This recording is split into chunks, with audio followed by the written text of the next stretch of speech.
Pagbati sa iyo, tagapakinig.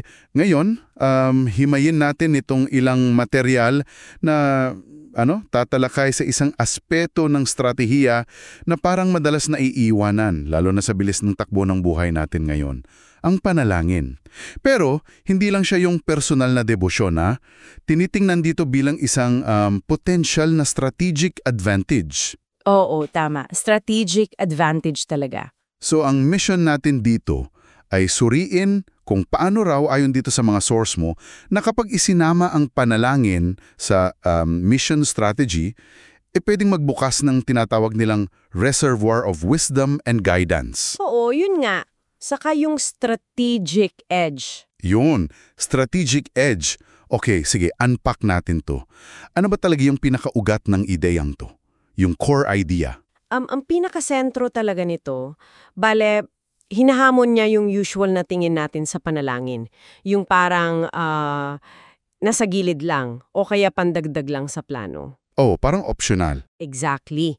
Sinasabi kasi dito sa mga material na to, ang panalangin hindi lang siya accessory. Pwede siyang maging mismong blueprint. Yung pundasyon ng isang epektibong misyon.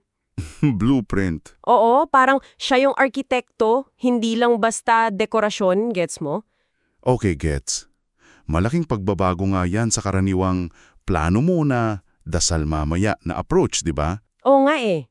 Pero teka, ano raw ba yung specific na panganib kung gano'n ang gagawin? Kasi parang mas practical pakinggan yung kumilos agad, ano? Well, ayon dito sa mga binasa natin, merong ilang pitfalls o bitag dyan.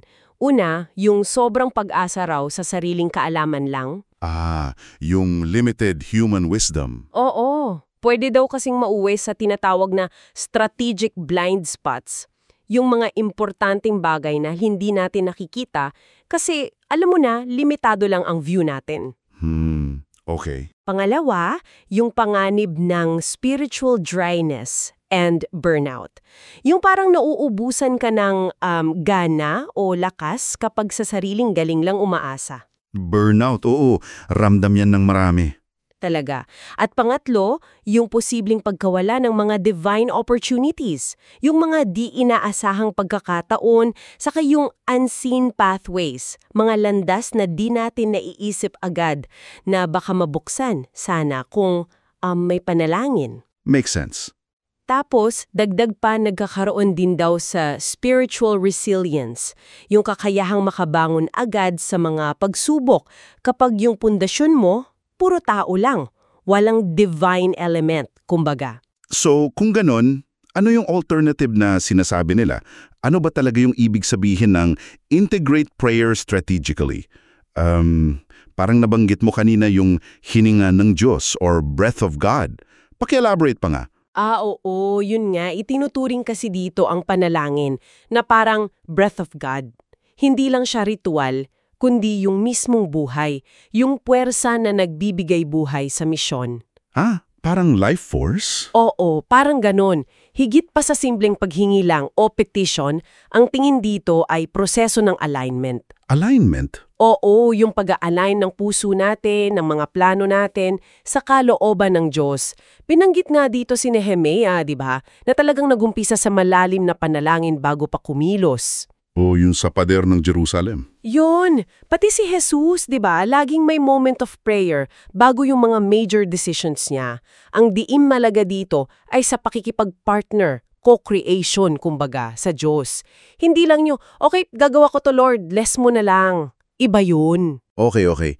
Dito nagiging very interesting. May binigay ba silang mga konkretong paraan? Yung practical steps, hindi lang konsepto. Parang may nabanggit kang listening phase o prayer mapping? Meron silang framework na inilahad. Halimbawa, yung 4-phase framework. Hindi lang siya basta listahan proseso talaga. Sige, ano yun?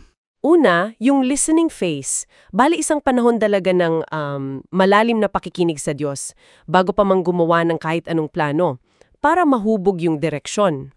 So hindi agad sulat ng plano, makikinig muna. Oo. Tapos pangalawa, prayer-infused planning. Dito na hinahabi yung panalangin sa mismong pagpaplano. Kasabay ng, alam mo na, SWOT analysis, goal setting, tinitignan din yung spiritual side. Okay. Integrated talaga. Pangatlo, prayer-driven execution. Habang ginagawa na yung misyon, tuloy pa rin ang panalangin. Gamit yung mga daily rhythms o yung tinatawag na prayer coverings, yung may mga taong dedicated na nananalangin para sa'yo o sa team. Prayer coverings. Parang support system. Parang ganon. Tapos, pang-apat, prayerful reflection and evaluation.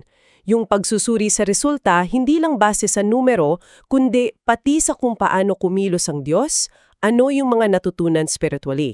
Okay. Kumpleto yung cycle. Oo, saka nabanggit din yung mga tools tulad ng prayer mapping. Ito yung parang pag-identify ng mga spiritual strongholds daw sa isang lugar o sitwasyon para mas focused ang panalangin. Parang spiritual reconnaissance. Pwede. Saka yung pagbuo ng intercessory teams, mga grupo na talagang tutok sa pananalangin para sa misyon. Yung YWAM Ships and Operation World, binigay silang halimbawa na gumagamit daw nito effectively. Nakakaranas daw ng mga breakthrough. Okay. So, ano ngayon ang ibig sabihin ng lahat na to? Kung gagawin itong approach, ano ba talaga ang impact? Sa effectiveness ng misyon o kahit sa personal na goals? Ayon sa sources, malalim daw yung impact. Hindi lang yung mas effective na resulta sa mga targets mo. Ano pa? Nakakabuo raw ito ng mas matatag, resilient na mga team. Yung kayang humarap sa mga di inaasahang hamon. Importante yan. Resilience. Tapos, nagkakaroon din ng mas mataas na adaptive capacity, yung kakayahang mag-adjust sa pagbabago. Saka naiiwasan din daw ang burnout kasi hindi lang sa sariling lakas nakasandal. Oo nga naman. At siguro yung pinakamalaki, binabanggit yung pagkakaroon ng mga transformative breakthroughs. Yung mga pagbabago o milagro na hindi mo ma-explain gamit lang yung ordinaryong logic o strategy. Wow. May shift daw talaga mula sa pagiging puro output-driven lang, nagiging tunay na pakikipag-partner sa Diyos sa gawain. Malinaw na. So ang mensahe pala talaga rito, hindi lang basta magdagdag ng prayer sa checklist natin. Hindi talaga. Parang fundamental shift ito sa pagtingin at paglapit natin sa anumang mahalagang gawain, no?